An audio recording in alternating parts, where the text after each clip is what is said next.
Hello and welcome to the Rippling Pages. This is the podcast where we have a coffee with the world's most interesting writers to inspire your reading and writing, and it's all crafted and created by me, Liam Bishop. This is some bonus content with Lee Cole, and he's talking about his novel Fulfillment, and you're going to hear how Lee found some old books at his grandparents to shape and create some characters and dialogue of those that filled his novel. You'll also hear some extra bits too that I thought you'd like to hear. As ever, please leave a review on your favourite podcast provider, whether that's a 5-star review or a little comment about what you love about the show, or even just tell your friends that you listen to the Rippling Pages. And of course, don't forget that there is the Rippling Pages bookshop, where all of my guest books are available to buy from indie bookshops. Okay, let's get into it. This is Lee Cole on Objects of Influence.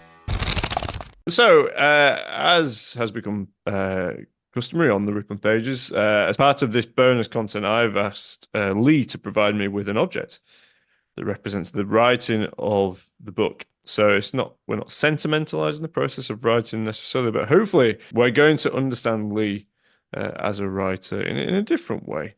And so, yeah, Lee's brought with him. Well, why don't you explain what it is, Lee, that you associate with the writing of this book as we talk about objects of influence? Yeah, well, it is a book, but it's a weird kind of unique book called Iron Wash Kettles and Peddling Wagons. Not read it. And I've not read yeah, it. well, yeah, I don't think it's like available anywhere. I think you'd have a hard time finding a copy, but I found it at my grandparents' house, and it's just this kind of old compendium of like local family lore. It's older folks in Western Kentucky kind of writing down their memories of what life was like growing up. Um, and some of it's, about sort of farm life, some of it's about work, and it's all written in kind of the regional vernacular. And it's just a treasure trove of really interesting stories and little bits of like idiom or old sayings that I can remember my grandparents using, but maybe I'd forgotten.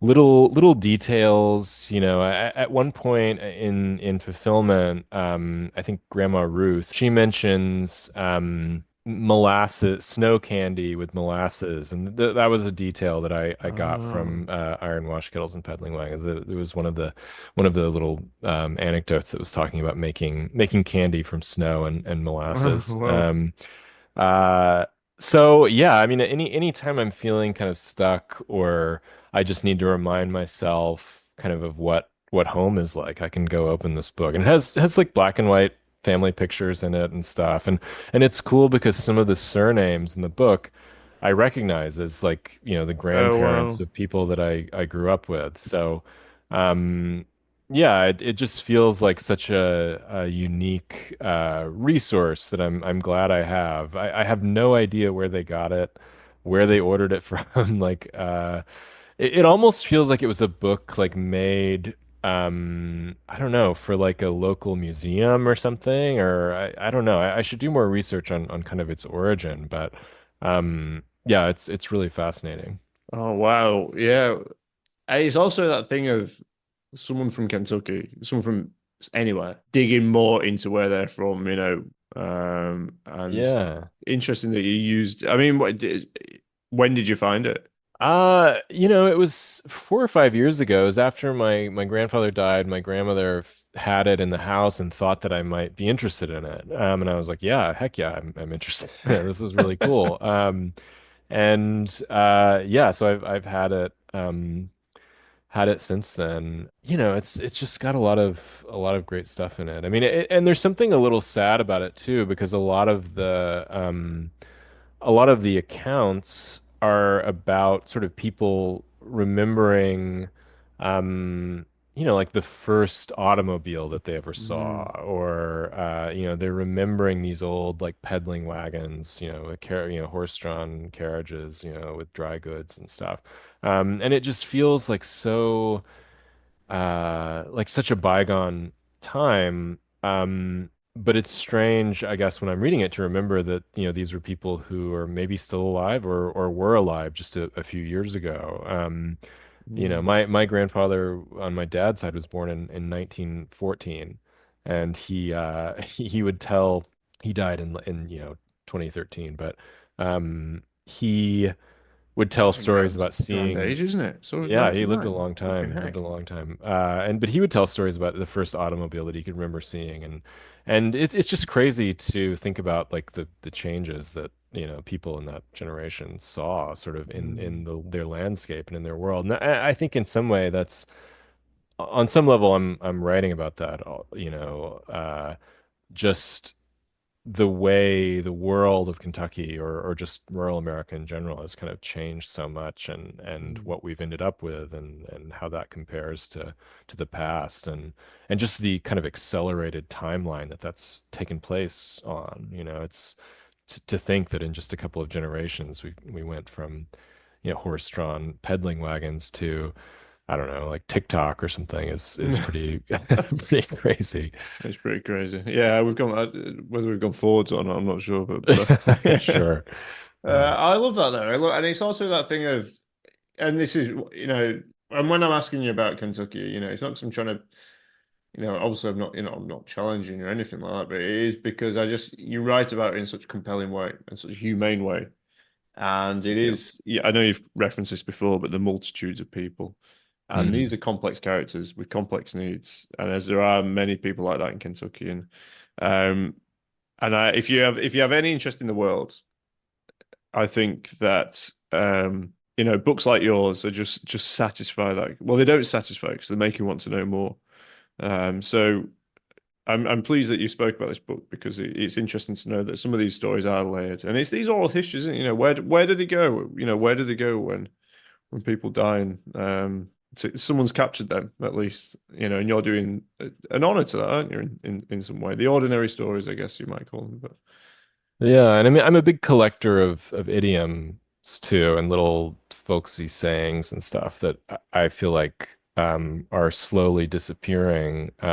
Just bits of slang and little idiosyncrasies of language that have been kind of homogenized by television and media. It's everybody, people are talking the same way, in a kind of standard English now, and I don't have an accent. I don't have a Kentucky accent. Like a lot of people who leave, it fades. Maybe when I've had a few drinks, it comes out. But uh, you know, uh, I really appreciate examples of language or of speech or writing that feel like antiques in a way, that are disappearing, that I can remember old folks using, when I was a kid, but that now are much less common. Yeah. Wow, languages and antiques. Collectible, is it collectibles, preservation? Maybe. I Yeah. mean, I'm definitely a collector of things, so maybe it's that impulse in me to sort of collect little bits of language. Emmett wants to be a screenwriter. And we've spoken a lot about ideas of who people are and what they look like and what they represent. I'm just thinking about the moment where he watches on the TV, he watches Wizard of Oz. And Hmm. he says something like Dorothy is not a very willful hero. Yeah. And I was such a really, I was like, what on earth does he mean by that? And I just wondered if, knowing that Emmett wants to be a screenwriter, so is there a hero and a villain Mhm. within this?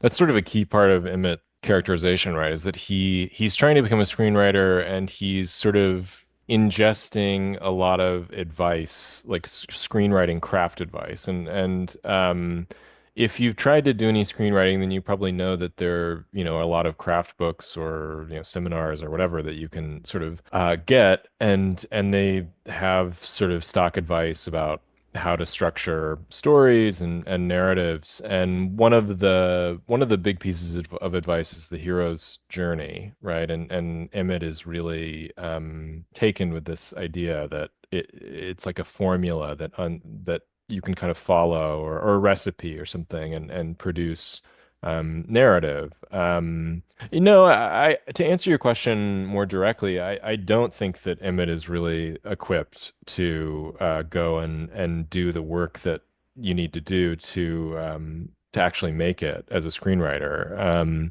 I think there's a certain kind of person I think that um, wants to be thought of as an artist without actually doing the work to produce the art sometimes. And I think that Emmett is sort of like that. I mean, I think he has an interest in art. He loves movies. He is interested in this stuff, but I'm not sure that he's necessarily equipped to do it, or maybe just that he doesn't yet have sort of realistic ideas about what would be required Yeah. to make it. Um, which sort of just goes back to this question I think that we've been talking about and that the book is sort of circling around, which is like what's the difference between a genuine desire and a kind of temporary fantasy, Yeah. and how do you know the difference, Writers write about home, don't they? Whether they know they are or not. But I guess for you, and you said you know this place, you know Kentucky, but Mhm. through the writing process, have you learnt more about you and Kentucky, or have you learnt less? Do you think you know less about it? Yeah, I wouldn't want to sort of present myself as like an expert on the state or on its sort of social dynamic, like I don't think political or you are. social No, dynamic. no. And I think probably the process of writing about it, there's always sort of depths that maybe I'm not getting or that learn how to see or appreciate. But I don't think that when I'm writing, I'm usually trying to pose questions that I don't know that they have answers necessarily. I'm not trying Mhm. to reach kind of conclusions necessarily about characters or the setting or anything like that. Because if I had those conclusions from the outset, then there would be no reason to write the book, right? I'm writing because I want to explore questions that are sort of inherently difficult to answer and that bug me, right? That bother me, so yeah, and I think writing towards conclusions is also more the territory of like an essay or a political treatise or something, an argument, right? It's like you're sort of building premises toward a conclusion. Mm. And yeah, I think I work better when I sort of acknowledge the irreducible complexity of the subject, and the mystery of a subject, and try to see it, as well as I can, and to treat it honestly and generously, but to also understand that I'm not going to be able to wrap my mind completely around it. It's there's Mm. always going to be something elusive about a place or about a character for that matter. Like, by the time you finish a book, you feel like you know these people, and they feel sort of separate from you, in a weird, almost kind of supernatural way. Um, and and I think part of that is like letting them, when you let the book go and it gets published, then people have these different ideas about the characters that you wouldn't have expected necessarily. Um, Sorry about well, no, not you necessarily, but that. I'm just saying in general, and that's Yeah. great. I mean, that's one of my favorite parts of seeing the book go out is because, writers work alone so often, so much of your working life is alone in a room. You don't get a lot of Yeah. feedback from readers, that often. And when you do get that feedback and you hear their interpretations about characters that you never would have imagined, it's really um rewarding, but it just serves to remind you too that what you're working with here, the material that you're working with, it should be open-ended and Mm. complex and not sort of tied up neatly and totally understandable. And so I hope that's how I'm presenting my characters and how I'm presenting sort of Kentucky as a setting too.